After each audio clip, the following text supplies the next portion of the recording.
It's 11 trivia questions on a bunch of random things where all the answers have something in common. It's a What's the Theme, and it was written by Brian Salyer. This is Trivia with Buds.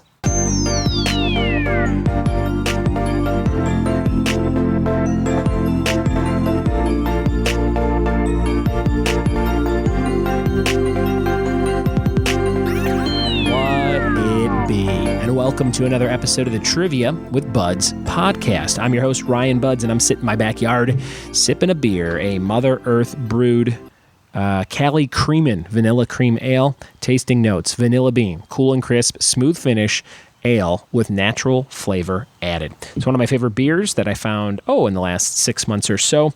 They have it on tap at Lordsburg Tap House, where I host trivia in Laverne, California, every Tuesday, 8 to 10. So if you want to come in for a nice frosty Cali Creamin' Vanilla Cream Ale and some trivia, come do that on a Tuesday. I'm a trivia host in Southern California, as you could tell from that last plug, and you can check out all of the info on me and where I'm hosting trivia and bingo at 16 different places on triviawithbuds.com. It's linked in all the show notes, as well as some other fun stuff like my friend Brian Foster, who did the theme song for this show. It's one of his tracks on his SoundCloud page, and I said, can I use part of this? And he said, for sure. And now his track has been listened to over 270,000 times, because that's how many downloads we have on the show. We're coming up on 1 year of doing trivia every single day. This is episode 341, I believe, 340 or 341, so about 20 more days or so, and we'll do a big 1 year daily trivia celebration. Speaking of celebrations, last night I was hosting a big event, Harry Potter Trivia, which I've been promoting nonstop for the last month, and it paid off because there were 105 players. That was crazy. We had teams of up to 8, and the place was stock full of people in Hogwarts robes and shirts and hats and jackets and sweatshirts and things, so it was tons of fun. And we had some great team names. The team that won was called Team SPEW, S-P-E-W, which is an acronym, and I don't remember what it's from or what it stands for in the Harry Potter universe, but maybe you do. So Team SPEW took it home. They won the whole thing by, I think, 2 points. It was a very, very close game, and they got a whole ton of Harry Potter swag, from action figures to posters and magnets and shirts and socks and things like that. So it was a ton of fun. We had 95 people. We had 100 tickets sold on the website, and 95 of those 100 actually checked in and showed up. So only 5 people didn't show up. And then we had another 10 tickets sold at the door. So we had 105 total players and 115 tickets sold, right? Is that 10? 110? 95 plus 10 would be 105. And then another 5. Yeah, 110. So that was really cool. 105? I'm bad at math. You get it. There were a lot of people there. And it was a great time. So there's tons of pictures on facebook.com/trivia with buds if you want to go see a bunch of people having a good time playing Harry Potter trivia. I also shared the whole first round on my Facebook page and on Instagram stories, which will be available for 24 hours. But you can check it out on Facebook if you want to play along with the first round. It was called Harry Potter General Knowledge. And I'll take all the questions that I used from that trivia night except a picture round, which would be hard to do. And I will do those as a podcast very soon. So I don't know if I'm going to do one big Harry Potter podcast with all the rounds or split it up into different single, 11 question rounds like I do for the podcast usually. But either way, you're going to get some Harry Potter trivia coming your way. And if you don't like Harry Potter, but maybe you live in Chattanooga, Tennessee, or Atlanta, or somewhere not super far, I mean, that's a 2-hour drive, but not super far from Chattanooga, Tennessee, you should come play Disney, Marvel, Star Wars trivia with me on Sunday, July 7th. It's going to be a blast. We were down there about a year ago. July 9th was the date of the last show, and it was a big Disney, Marvel, Star Wars event at Southside Social in Chattanooga, and it was a ton of fun. We had 86 players show up for that, and everybody had a great time. I just posted the graphic for the Facebook event banner picture, and it's a bunch of people just with their hands in the air having a great time that I took that night, and I put the text over it. So go check that out. It's on my Facebook page, facebook.com/RyanBuds or /trivia with buds. And if you want to buy tickets and you live down that way or you know somebody that wants to go to triviawithbuds.com and click the banner at the top. What I did was I just changed the Harry Potter banner to all the Disney Chattanooga info for the banner. So you could just go check that out really easily. And again, I'll write a bunch of new questions in rounds other than the ones we did last year, and I will record all that stuff and put it out as podcasts in the future. But that show just a month and a week away, July 7th, 5 weeks from tomorrow. So I'd love to see you there. All right, that is a lot of announcing, a lot of rambling, and I'm going to take another sip of beer as we jump into this episode where I'm going to be trying to figure out the theme to 10 random questions from my friend Brian Salyer. He sent me 2 of these, so I'm going to do another one with Ashley probably this weekend, and I'm going to try and do this one myself. So listen to the questions that I'll read you, and I will try and write down my answers, and then we'll go over the answers because he sent me the answers in an email. So we'll see how many I can get out of 10, and if I can figure out the theme, maybe you can too. Here we go. All right, here we go, guys. This is a What's the Theme round from Brian Salyer, who writes a lot of content for this show. Thank you, Brian, for taking the time to do that. Times 2, because he sent me 2 of these. So this is called What's the Theme number 2 of the 2 he sent me, and I'm going to try and figure this one out myself. You can play along with me as I try and figure these out. And again, 10 totally random questions. Got to figure out what all the answers have in common at the end. And what I'm using to do this round is I'm actually using one of my Trivia Night answer sheets. They have a little spot for your team name, and then they have spots to write down 11 answers to questions. Then there's a little notes and doodles section over to the right. So if you want to play along with these answer sheets, I'd be happy to send those to you. And that is one of the reward tiers over on patreon.com/trivia with buds. So go check those out, and I can send those to you.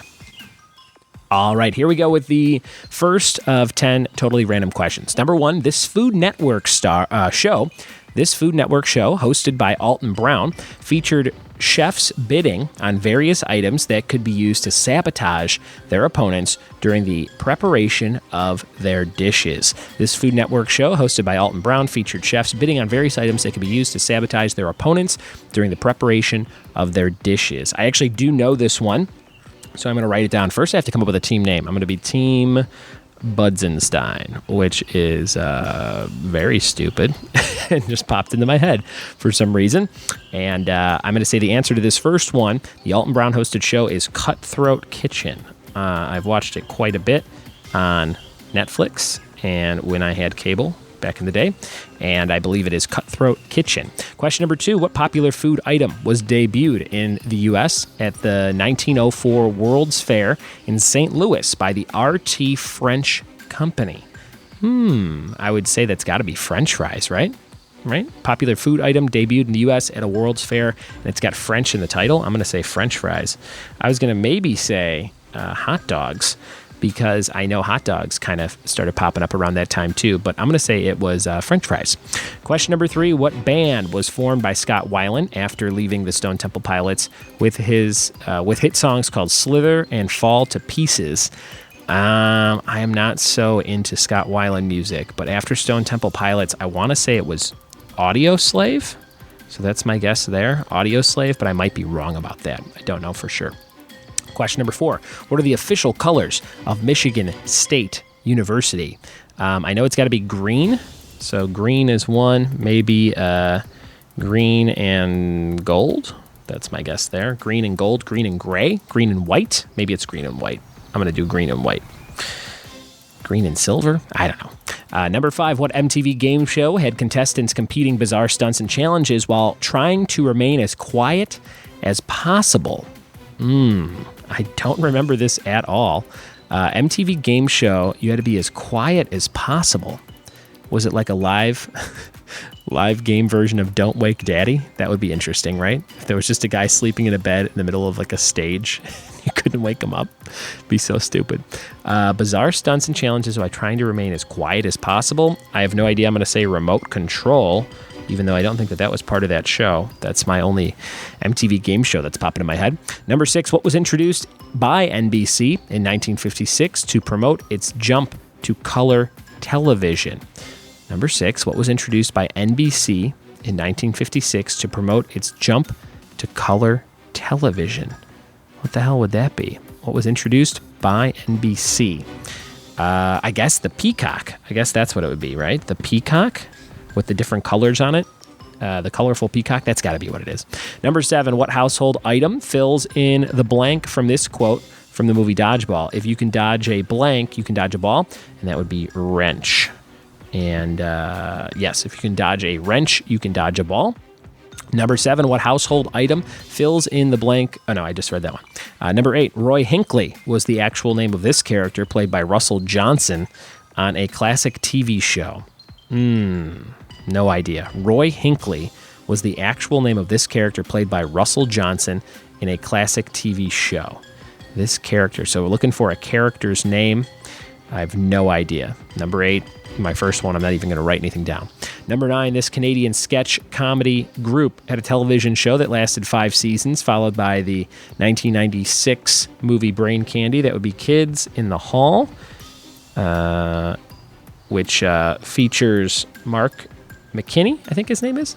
Is it McKinney? Something McKinney. I think it's Mark McKinney, who plays Glenn on Superstore. And if you want to go see a video of my kids doing an impression of Glenn from Superstore, go check that out on Facebook.com/RyanBuds.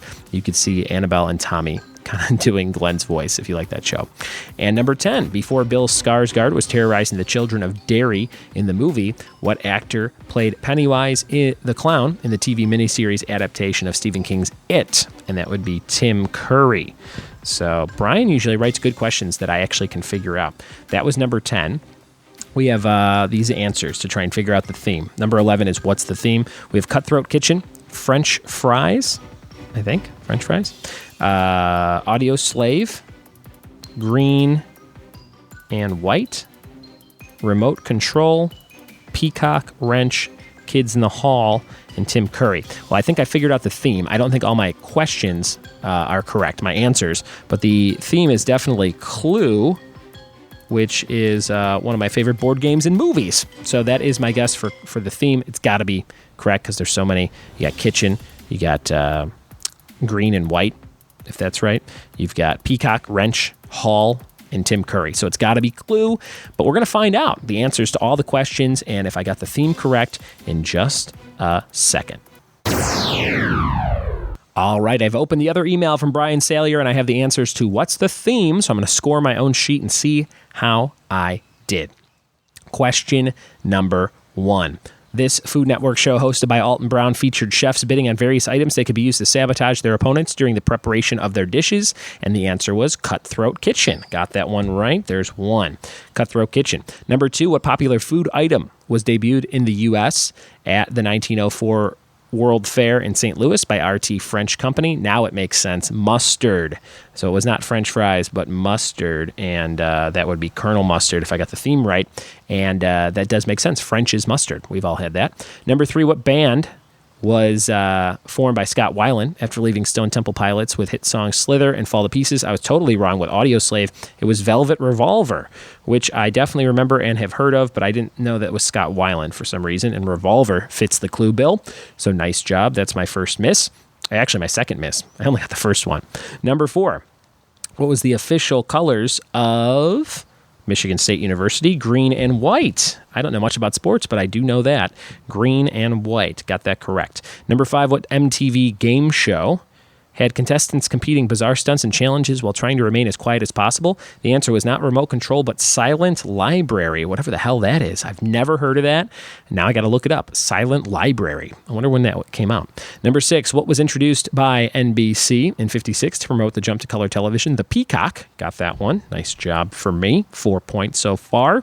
Number 7, what household items fill in the blank from this quote? If you can dodge a wrench, you can dodge a ball. Got that one. That's 5. Number 8, Roy Hinckley was the actual name of this character played by Russell Johnson in the classic TV show. Gilligan's Island was the show, and the character was the professor. So I did not get that one at all. No points there. Number 9, the Canadian sketch group was Kids in the Hall with the 96 movie Brain Candy.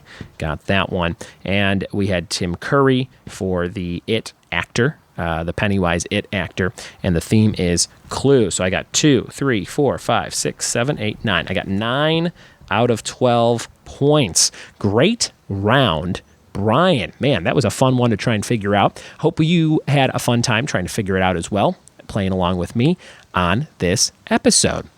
We got so many cool episodes coming up for you. I'm taping a ton of them today for the next week or so. So sit tight if you like trivia and hit subscribe on your device to get those new episodes delivered to your device every single day.